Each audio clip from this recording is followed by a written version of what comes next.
कई साल पहले गोपीपुर नाम के एक गांव में एक दूधिया श्याम रहता था। श्याम ने कई सारी गायें पाल रखी थी। श्याम और उसकी पत्नी अर्चना गायों की बड़ी सेवा करते थे और दोनों मिलकर गायों को अच्छे से चारा पानी देते थे और दूध निकालकर सुबह सुबह अपने ग्राहकों के घर दे आया करता था। श्याम बिल्कुल शुद्ध दूध बेचता था, इसलिए उसके ज्यादातर ग्राहक उससे ही दूध खरीदते थे। श्याम और अर्चना दोनों भगवान गणेश के बहुत बड़े भक्त थे और भोजन करने से पहले गणेश जी को भोग लगाते थे। उनका जीवन सुखमय बीत रहा था। वो दोनों ही बड़े दयालु थे। ऐसे ही समय बीता। एक रोज जब श्याम दूध देने जा रहा था तो केले के छिलके पर उसका पैर फिसल गया और वो धड़ाम से नीचे गिर गया। साथ ही उसका सारा दूध भी जमीन पर गिर गया। हाय रे, मर गया रे, मर गया। अब मेरी कमर, कोई बचाओ। हे गणपति जी, मेरी मदद करो। अरे श्याम भैया गिर गए, चलो चलो उनकी मदद करो। गांव के लोग उसकी मदद करते हैं और फिर हे गणपति बप्पा, अब मेरा दूध का काम कैसे चलेगा? कौन ग्राहकों को सुबह सुबह दूध देकर आएगा? मेरी तो खुद समझ में नहीं आ रहा। आप चिंता क्यों करते हैं जी? आपकी वो बुआ का लड़का राजू है ना, उसे बुला लीजिए, कुछ दिन वो काम संभाल लेगा। तुम ठीक कहती हो, मैं आज ही उसे बुला लेता हूँ। उसी दिन श्याम राजू को बुला लेता है। राजू बहुत ही लालची और बेईमान था। श्याम उसे सब बताता है जिस पर राजू कहता है, तुम बिल्कुल चिंता मत करो श्याम भैया, मैं तुम्हारी गाय का दूध निकालकर तुम्हारे सभी ग्राहकों को पहुंचा दिया करूंगा। लेकिन हाँ, इसके बदले में दिहाड़ी के 100 रुपए रोज के लूंगा। अगर मंजूर हो तो बोलो, नहीं तो मैं चला। हाँ, मुझे मंजूर है।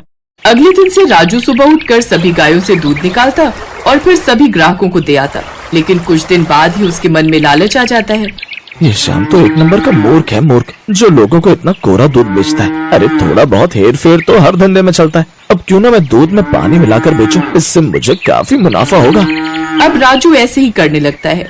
वो दूध में पानी मिलाकर बेचने लगता है, लेकिन 3-4 दिन में ही ग्राहकों को पता लगने लग जाता है। एक रोज, क्यों रे राजू, जब तक श्याम भाई साहब दूध लाते थे दूध काफी गाढ़ा होता था, मलाई भी खूब जमती थी। लेकिन जब से तूने दूध देना शुरू किया है ना, दूध काफी पतला हो गया है।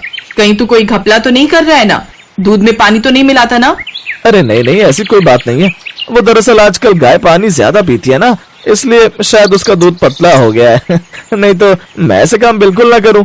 ऐसे ही समय बीतता जाता है। उसके द्वारा चढ़ाए गए दूध से ही खीर का प्रसाद बनता था और गणेश जी को भोग लगाने के बाद सभी श्रद्धालुओं में वो प्रसाद बांटा जाता था। इस बार भी श्याम का बड़ा मन था, इसलिए उसने अपनी पत्नी से कहा, अर्चना, मैं तो अभी चल फिर नहीं सकता, लेकिन मैं चाहता हूँ कि इस बार भी हम दूध गणेश जी के मंदिर पहुँचाएं। क्या इस बार तुम दूध मंदिर तक पहुँचा दोगी?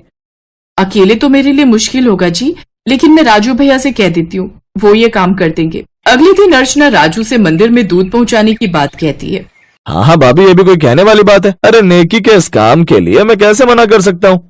राजू 20 किलो के उस दूध में काफी पानी मिलाकर मंदिर ले जाता है और पंडित जी से कहता है, पंडित जी, वो श्याम भाई साहब ने कहा है कि इस बार मुफ्त में कोई दूध नहीं मिलेगा, आपको इस बार दूध के पैसे देने होंगे। ये तुम क्या कह रहे हो? श्याम तो हर बार मुफ्त में दूध देता था, फिर वो इस बार पैसे कैसे मांग सकता है? वो क्या है पंडित जी, श्याम का आजकल कमर का इलाज चल रहा है तो उस पर काफी पैसे खर्च हो जाते, तो इस बार तो वो मुफ्त में नहीं दे पाएगा।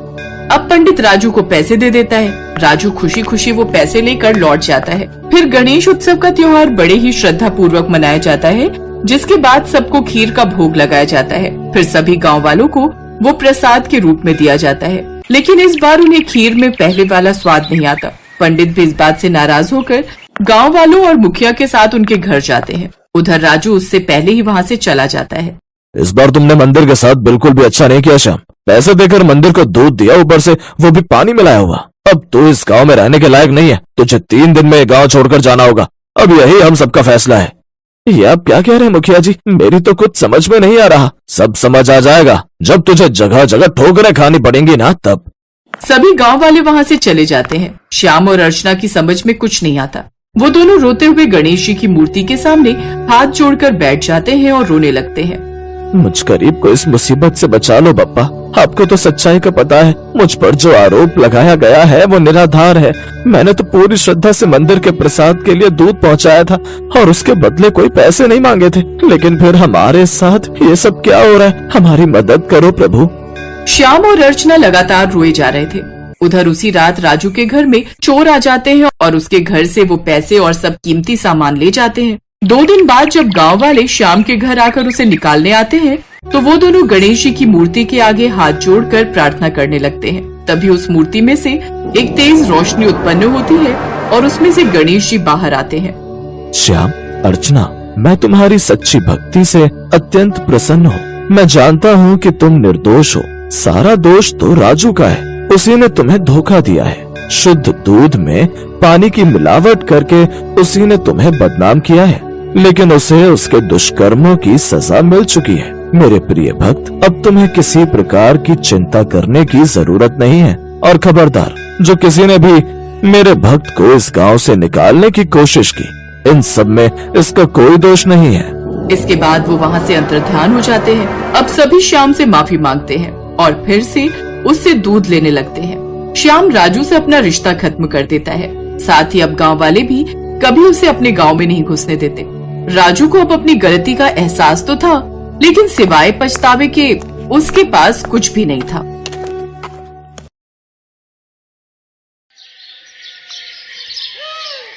जय गणेश जय गणेश जय गणेश देवा, माता जाकी पार्वती पिता महादेवा।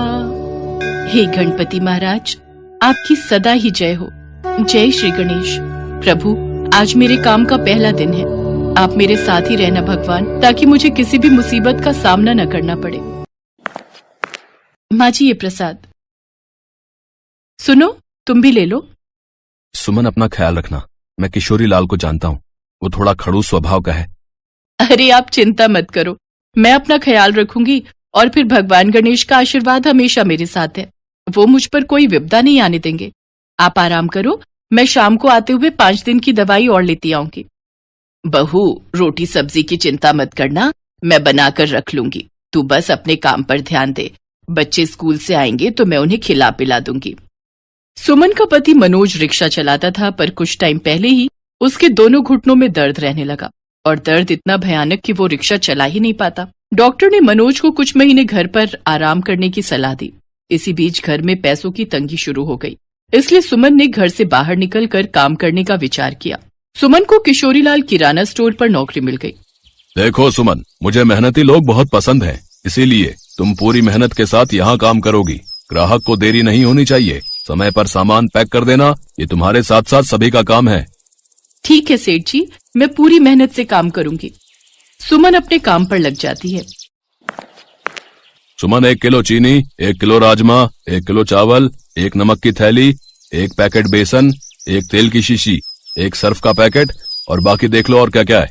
जल्दी से इन मैडम का सामान पैक करके दो। जी, मैं अभी कर देती हूँ। सुमन इसी तरह से दुकान पर आए सभी ग्राहकों के सामान को जल्दी जल्दी पैक कर देती थी। साथ ही साथ सूरज और रमेश भी काम करते थे, पर सुमन नई थी, इसीलिए किशोरीलाल उसको ज्यादा काम दे रहा था ताकि वो काम को सीख जाए। सूरज, तुझे ऐसा नहीं लगता किशोरीलाल कुछ ज्यादा ही फिदा हो रहे हैं सुमन पर?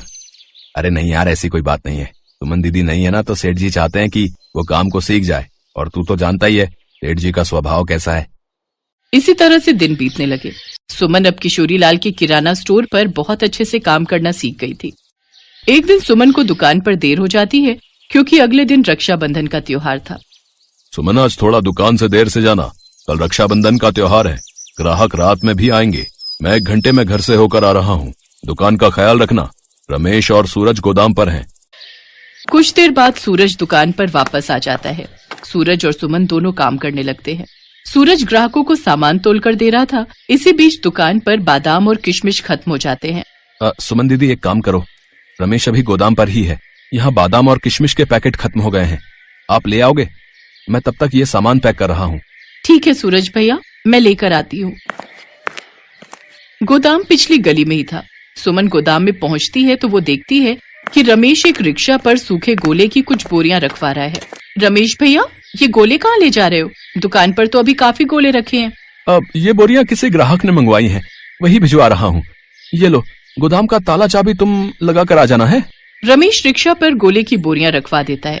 रिक्शे वाला वहाँ से चला जाता है। अगले दिन दुकान पर गोले खत्म हो जाते हैं। सूरज जैसे ही गोदाम में जाता है, वो देखता है गोले का सिर्फ एक ही कट्टा रखा है, बाकी के 6 कट्टे गायब है।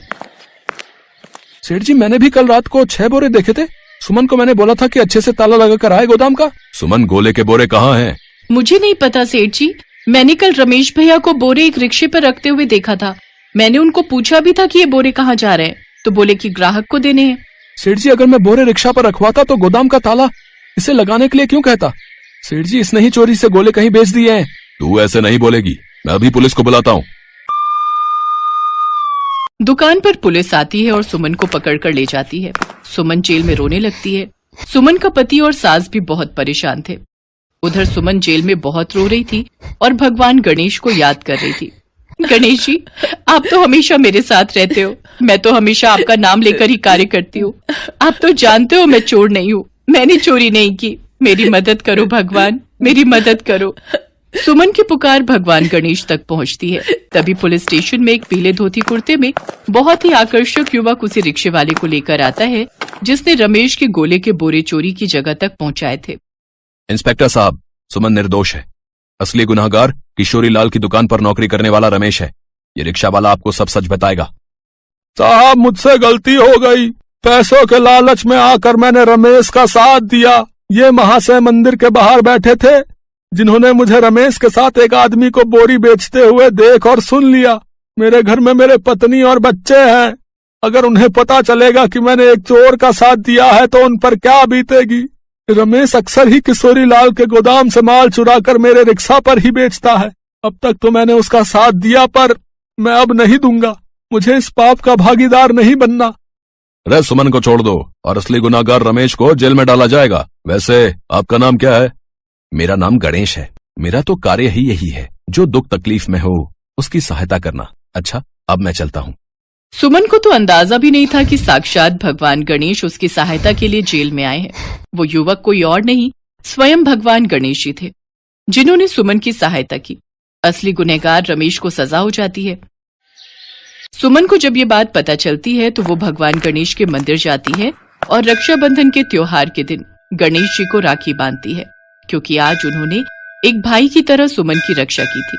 वास्तव में भगवान हमारे माता पिता, भाई, मित्र सभी तो हैं। आप स्वयं मेरी सहायता के लिए जेल में आए, आपने मेरी रक्षा की, आपने मेरी प्रार्थना सुनी। आपकी सदा ही जय हो भगवान गणेश जी, आपकी सदा ही जय हो। आपकी लीला अपरंपार है। रमेश को सजा हो जाती है। किशोरी लाल भी सुमन से इस तरह के व्यवहार के लिए शर्मिंदा होता है और सुमन को उसकी नौकरी वापस दे देता है। कुछ समय बाद मनोज भी ठीक हो जाता है और वो भी रिक्शे का काम छोड़कर एक दुकान पर नौकरी करने लगता है। मनोज के साथ साथ सुमन भी काम करती थी, इसलिए घर की परेशानियां धीरे धीरे ठीक हो गई और भगवान गणेश के आशीर्वाद से सुमन का छोटा सा परिवार सुख शांति से जीवन व्यतीत करने लगा।